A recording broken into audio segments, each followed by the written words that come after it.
بسم اللہ الرحمن الرحیم۔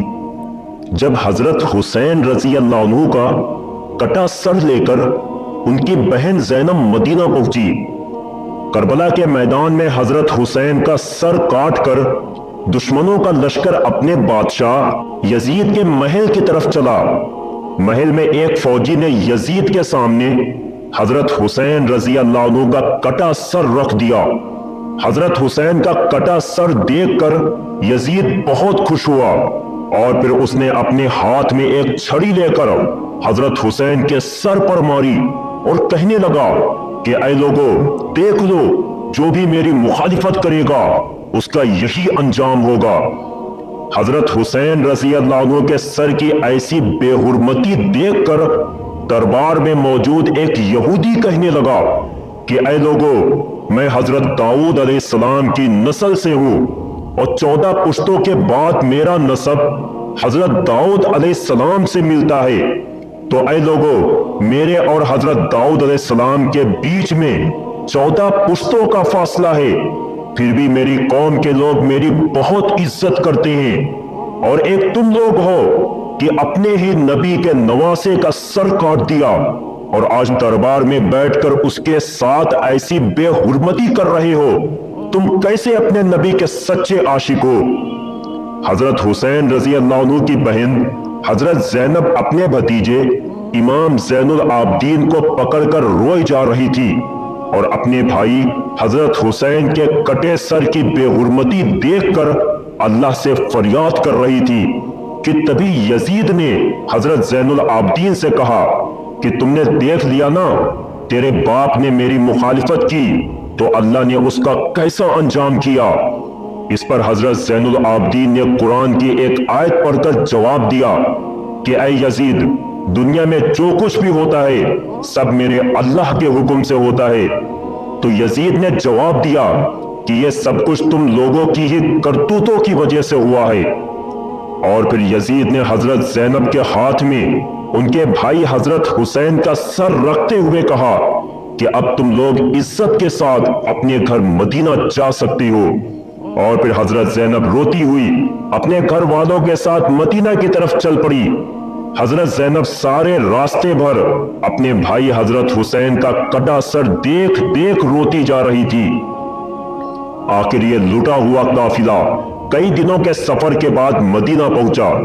جب لوگوں کو خبر ہوئی کہ دشمنوں نے حضرت حسین رضی اللہ عنہ کا سر کاٹ دیا ہے تو لوگوں میں کوہرام مچ گیا اور ہر گھر سے رونے کی آوازیں آنے لگی۔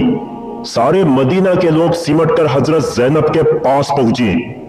حضرت زینب بہت خاموش تھی، کسی سے بات نہیں کر رہی تھی۔ حضرت حسین کا کٹا سر ان کے ہاتھوں میں تھا اور آنکھوں سے آنسو جاری تھے۔ اچانک حضرت زینب اپنے بھائی حسین کا کٹا سر لے کر اپنے نانا حضور صلی اللہ علیہ وسلم کی قبر کی طرف چل پڑی۔ جب حضرت زینب حضور صلی اللہ علیہ وسلم کی قبر پر پہنچی تو آنکھوں سے بے اختیار آنسو بہنے لگے، اور پھر انہوں نے حضور صلی اللہ علیہ وسلم کی قبر کے پاس حضرت حسین کا کٹا سر رکھتے ہوئے ایسے الفاظ کہے کہ جنہیں سن کر سارے مدینہ والے رونے لگے۔ حضرت زینب نے حضور صلی اللہ علیہ وسلم کی قبر کے سامنے کھڑے ہو کر کہا کہ اے میرے نانا جان، کاش کہ آپ زندہ ہوتے تو دیکھ لیتے کہ دشمنوں نے تیرے پیارے حسین کا کیا حال کیا ہے۔ اسے قتل کر دیا اور اس کے جسم پر گھوڑے دوڑا دیے، اور جب اس سے بھی دل نہ بھرا تو دشمنوں نے تیرے پیارے حسین کا سر ہی کاٹ دیا۔ حضرت زینب اپنے نانا حضور صلی اللہ علیہ وسلم کی قبر کے سامنے کھڑی فریاد کر رہی تھی اور آنکھوں سے مسلسل آنسو جاری تھے۔ مدینہ والے بھی سب پیچھے کھڑے حضرت زینب کی دکھ بھری فریاد سن کر رو رہے تھے۔ آخر شام ہوتے ہوتے حضرت حسین کا کٹا سر ان کی امی حضرت فاطمہ رضی اللہ عنہا کی قبر کے بغل میں دفن کر دیا گیا۔ جن لوگوں نے حضرت حسین کو اس بے دردی کے ساتھ قتل کیا تھا تو اللہ نے ان سبھی لوگوں کو اسی دنیا میں سزا دی۔ کربلا کے میدان میں دشمنوں میں سے ایک آدمی کہ جس کا نام ابن جویرہ تھا، تو اس نے حضرت حسین رضی اللہ عنہ کو پکار کر انہیں گالیاں دی اور برا بھلا کہا، تو حضرت حسین نے اس کے لیے بد دعا کی اور کہا कि ऐ इब्ने जुवैरा, अल्लाह तेरे जिस्म के टुकड़े टुकड़े कर दी। और फिर उसी वक्त इब्ने जुवैरा का घोड़ा पागल होकर इधर उधर बिदकने लगा। घोड़े के बिदकने की वजह से इब्ने जुवैरा का पैर फिसला और वह घोड़े से नीचे गिर पड़ा, लेकिन उसकी एक टांग घोड़े में बंधी जीन में फंस गई और फिर वो पागल घोड़ा उसे घसीटते हुए पत्थरों के ऊपर दौड़ने लगा।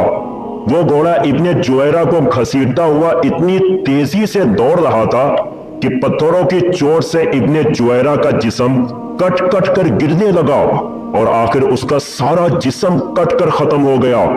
सिर्फ उसकी वो टांग बची कि जो उस घोड़े की जीन में फंस गई थी। जिस वक्त करबला के मैदान में हजरत हुसैन रजी अल्लाह अन्हु 3 दिनों के प्यासे दरिया के किनारे बैठकर पानी पीने जा रहे थे, तो उसी वक्त दुश्मनों में से एक आदमी कि जिसका नाम इब्ने नुमैर था, उसने हजरत हुसैन के मुंह की तरफ एक तीर चलाया और वो तीर सीधा आकर हजरत हुसैन की गर्दन में लगता हुआ दूसरी तरफ निकल गया, जिसकी वजह से हजरत हुसैन पानी न पी सके और उनकी गर्दन से खून बहने लगा। तो हजरत हुसैन रजी अल्लाह अन्हु ने इब्ने नुमैर से कहा कि ऐ जालिम, जैसे तूने मुझे पानी नहीं पीने दिया है, ऐसे ही अल्लाह तुझे हमेशा प्यासा रखे। हजरत हुसैन की इस बद्दुआ का उस दुश्मन पर ऐसा असर हुआ कि वो चाहे जितना पानी पी लेता फिर भी उसकी प्यास न बुझती। आखिर उसी दिन शाम को उसने इतना ज्यादा पानी पी लिया कि उसका पेट फट गया और उसकी मौत हो गई। दुश्मनों का सरदार इब्ने जियाद कि जिसने हजरत हुसैन रजी अल्लाह अन्हु का सर काटने का हुक्म दिया था और उसी के हुक्म पर फौजियों ने हजरत हुसैन का सर काटा था, तो इब्ने जियाद का नौकर बयान करता है कि जब इब्ने जियाद हजरत हुसैन का सर काट कर शाम को अपने महल पहुंचा तो मैं भी उसके साथ था। तो जैसे ही उसने महल के अंदर कदम रखा तो अचानक सामने से एक आग का शोला उसकी तरफ लपका।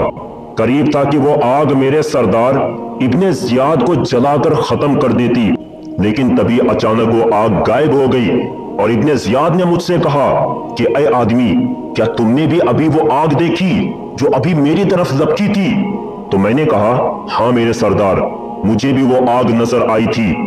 तो इब्ने जियाद ने मुझसे कहा कि ये बात किसी को भी मत बताना, इसको राज ही रखना।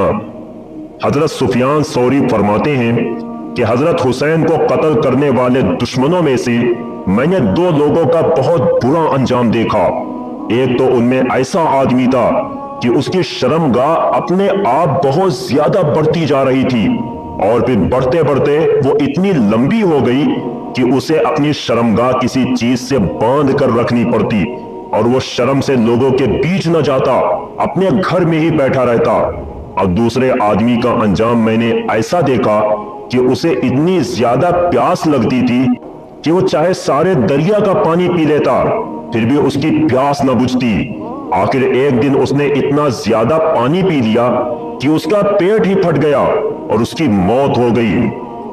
हजरत अबू कबीर फरमाते हैं कि करबला के मैदान में दोपहर के वक्त हजरत हुसैन को शहीद किया गया था। तो जिस वक्त हजरत हुसैन को शहीद किया गया तो अचानक सूरज ग्रहण होने लगा और फिर सूरज छुपते छुपते इतना ज्यादा छुप गया कि दोपहर के वक्त रात की तरह अंधेरा हो गया और आसमानों में तारे नजर आने लगे और हमें ऐसा लगने लगा कि शायद कयामत आ गई है। इमाम ज़ुहरी फरमाते हैं कि जिस दिन हजरत हुसैन को शहीद किया गया तो उस दिन बैतुल मक़दिस में जो भी कंकरी या पत्थर उठाया जाता तो उसके नीचे ताजा खून मिलता था और फिर 3 दिनों तक आसमान ऐसा लाल पड़ गया कि हमें डर लगने लगा कि शायद अब कयामत कायम हो जाएगी। प्यारे दोस्तों, अगला वाकया इंशाअल्लाह हजरत हुसैन के बड़े भाई हजरत हसन रजी अल्लाह अन्हु के बारे में होगा कि उनकी बीवी ने कैसे उनको जहर देकर धोखे से मारा था। प्यारे दोस्तों, अगर वाकया पसंद आया हो तो लाइक करना और चैनल को सब्सक्राइब करना ना भूलें और जाते जाते एक प्यारा सा कमेंट जरूर कर देना। अस्सलामु अलैकुम।